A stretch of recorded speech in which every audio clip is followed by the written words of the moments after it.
Você percebeu o truque? O vídeo começa dizendo que o Bitcoin despencou por culpa de um homem, Michael Saylor. A prova seria uma venda de 32 Bitcoin.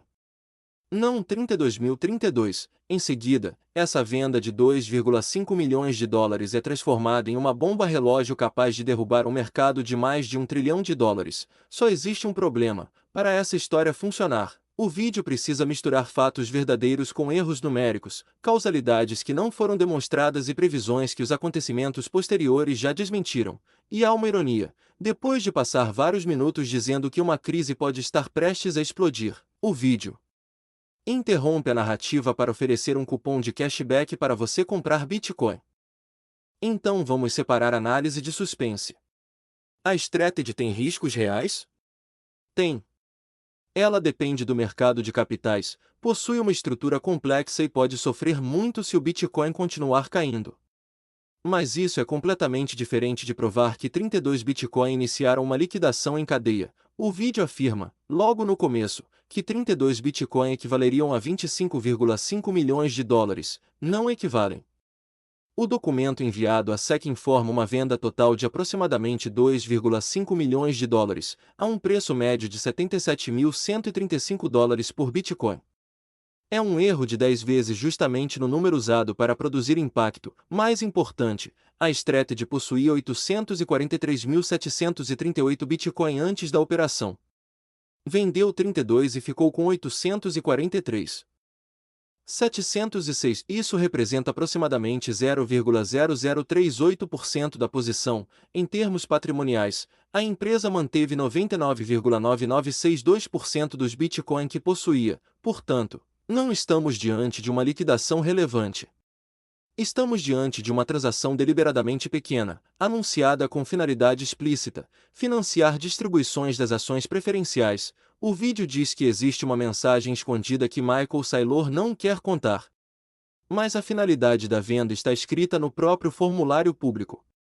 Não foi descoberta por um investigador. Foi divulgada pela empresa SEC. Agora vem a informação mais importante, que só podemos enxergar acompanhando o que aconteceu depois. Na semana seguinte à venda, a Strategy comprou 1.550 Bitcoin. Na outra, comprou mais 1.587. Depois, outros 520. Venda, 32 Bitcoin. Compras posteriores, 3.657 Bitcoin. Aumento líquido em relação à posição anterior à venda, 3.625 Bitcoin. Em 21 de junho, a Strategy já possuía 847.363 Bitcoin, mais do que possuía antes da suposta primeira peça do dominó. Isso não prova que a Strategy jamais venderá novamente. É claro que pode vender.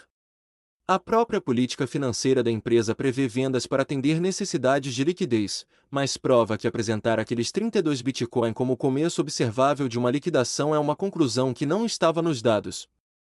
Era especulação. Se uma empresa vende 32 unidades, logo depois, compra 3.657, o nome correto para o movimento não é desmonte da posição. A posição líquida aumentou. O vídeo também afirma que o Bitcoin saiu de cerca de 73 mil dólares para 67 mil dólares, tudo isso por causa de 32 Bitcoin. Essa frase confunde duas coisas. Impacto mecânico da venda e reação psicológica à notícia. Os 32 Bitcoin foram vendidos entre 26 e 31 de maio, antes da divulgação de 1º de junho. Foram 2,5 milhões de dólares distribuídos ao longo de vários dias em um mercado que negociava dezenas de bilhões de dólares diariamente. No dia 1º de junho, o volume registrado pelo CoinGecko foi de aproximadamente 16,7 bilhões de dólares. A venda inteira representava perto de 0,015% desse volume.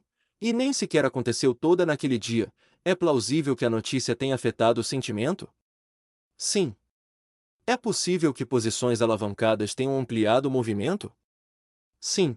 O que não é possível afirmar seriamente é que uma venda tão pequena causou sozinha toda a queda. Para demonstrar isso, seria necessário isolar saídas de ETFs, ambiente macroeconômico, liquidações de derivativos, tensões geopolíticas e o movimento que já existia antes da publicação. O vídeo não faz isso. Ele observa que a notícia e a queda aconteceram próximas e transforma a correlação em causa. Outro trecho diz que a Strategy capta dinheiro novo para pagar compromissos anteriores e compara isso a abrir um cartão de crédito para pagar outro. A dependência do mercado de capitais é real e deve ser levada a sério. Mas a comparação apaga diferenças fundamentais. Primeiro, ações preferenciais são patrimônio, não a mesma coisa que dívida bancária. Elas possuem preferência econômica e dividendos, mas não têm vencimento como uma fatura de cartão. Segundo, as séries não são iguais. STRC, STRF, STRK e STRE possuem dividendos cumulativos. Já os dividendos da STRD não são cumulativos nem obrigatórios se não forem declarados pelo Conselho. Terceiro, a recompra da dívida conversível não foi simplesmente queimar caixa. A Strategy retirou 1,5 bilhão de dólares de dívida pelo pagamento de 1,38 bilhão de dólares. Eliminou 120 milhões de dólares de principal e reduziu obrigações futuras. Isso consumiu liquidez? Sim.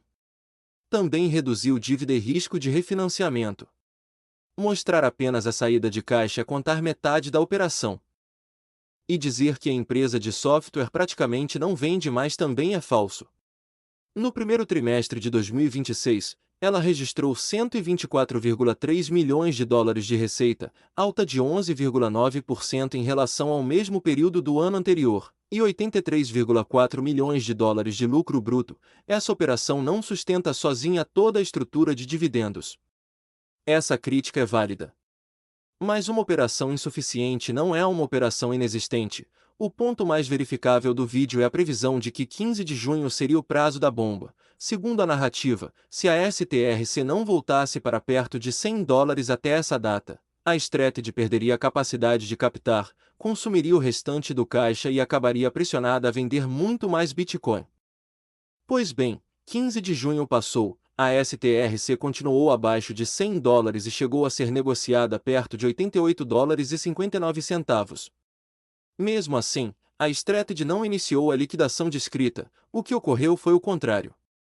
Depois do prazo, ela comprou mais 520 Bitcoin e aumentou sua reserva em dólares para 1,4 bilhão de dólares.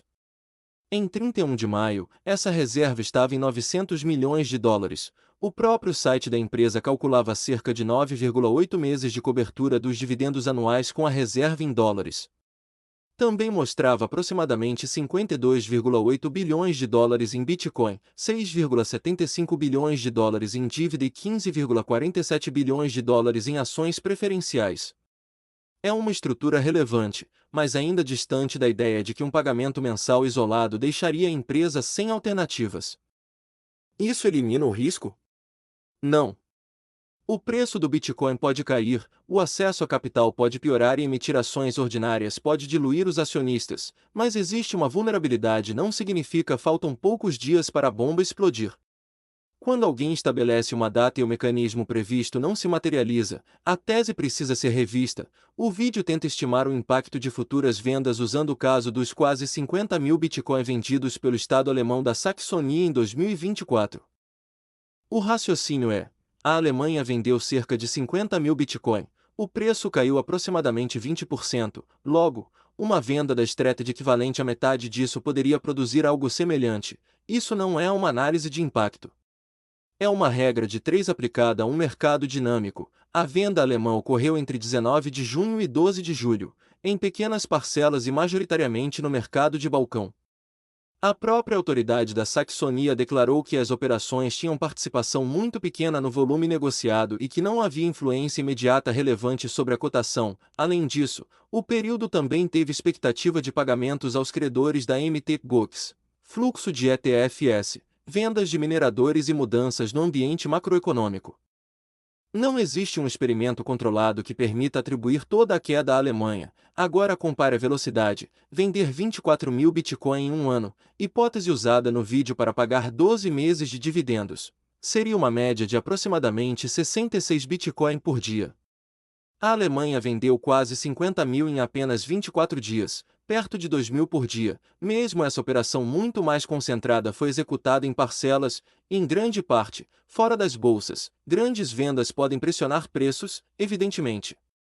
Mas quantidade, velocidade, liquidez, execução em balcão e expectativa do mercado importam. Dizer 50 mil causaram 20%, então 24 mil causarão algo parecido não é matemática financeira. É uma simplificação dramática. Uma boa refutação não precisa fingir que a strategy é indestrutível. O risco real é este: o Bitcoin não gera caixa. A strategy assumiu dividendos elevados, possui dívida e depende da capacidade de vender diferentes valores mobiliários em condições aceitáveis.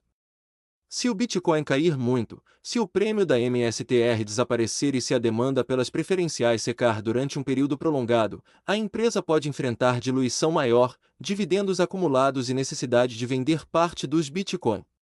Esse risco aparece nos próprios documentos regulatórios. Mas observe a diferença entre essa análise e a narrativa do vídeo. Uma análise séria trabalha com condições: se o acesso ao capital fechar por tempo prolongado, se a reserva cair, se as obrigações continuarem crescendo, se o valor dos ativos despencar. A narrativa alarmista elimina-se e apresenta o cenário mais negativo como uma engrenagem automática, já acionada por uma venda simbólica. Até 22 de junho, os fatos mostravam 1,4 bilhão de dólares na reserva, 847.363 Bitcoin. Aproximadamente 52,8 bilhões de dólares em ativos de Bitcoin, 6,75 bilhões de dólares em dívida e 15,47 bilhões de dólares em preferenciais. Não é uma empresa sem risco. Também não é uma insolvência iminente demonstrada pelos números. Também vale observar a arquitetura persuasiva do vídeo. Primeiro, cria-se um vilão. A culpa é de um homem. Depois, um segredo. O que essa venda está contando que Saylor não quer dizer? Em seguida, uma contagem regressiva. Faltam poucos dias para a bomba explodir. Quando a ansiedade está no máximo, entra a oferta, abra uma conta, use o cupom e compre Bitcoin com cashback. Isso não torna automaticamente todas as informações falsas, mas revela um conflito narrativo evidente. O medo não está sendo usado apenas para informar. Ele também conduz a uma ação comercial. E a contradição é curiosa: se a tese fosse realmente a de uma liquidação iminente e potencialmente brutal, por que o momento central do vídeo seria usado para estimular a compra imediata do mesmo ativo? Porque o produto do vídeo não é uma previsão verificável. É a tensão. Qualquer desfecho preserva a narrativa. Se cair, eu avisei. Se subir, você deveria ter comprado. Se nada acontecer, o risco continua escondido. Uma tese que parece certa em todos os cenários não está assumindo o risco de ser testada. Então, o que os 32 Bitcoin realmente significam? Significam que a strategy abandonou o absolutismo retórico de nunca vender e passou a tratar o Bitcoin como parte ativa da gestão de capital. Isso é relevante e merece acompanhamento, mas não significam que 32 Bitcoin derrubaram sozinhos o mercado.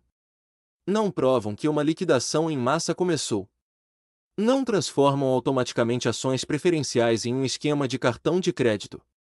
E não validam uma comparação linear com a venda realizada pela Alemanha. Principalmente, depois da venda, a empresa comprou 3.657 Bitcoin, elevou a posição líquida em 3.625 e aumentou novamente a reserva em dólares.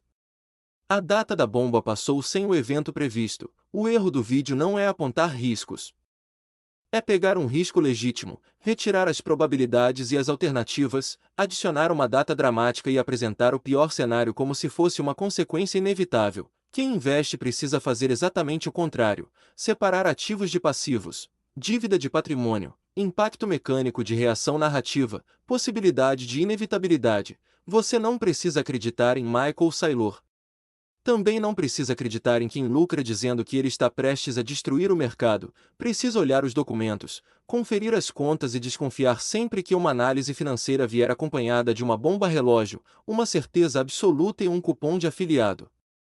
Para mais, se inscreva no canal e compartilhe com seus amigos.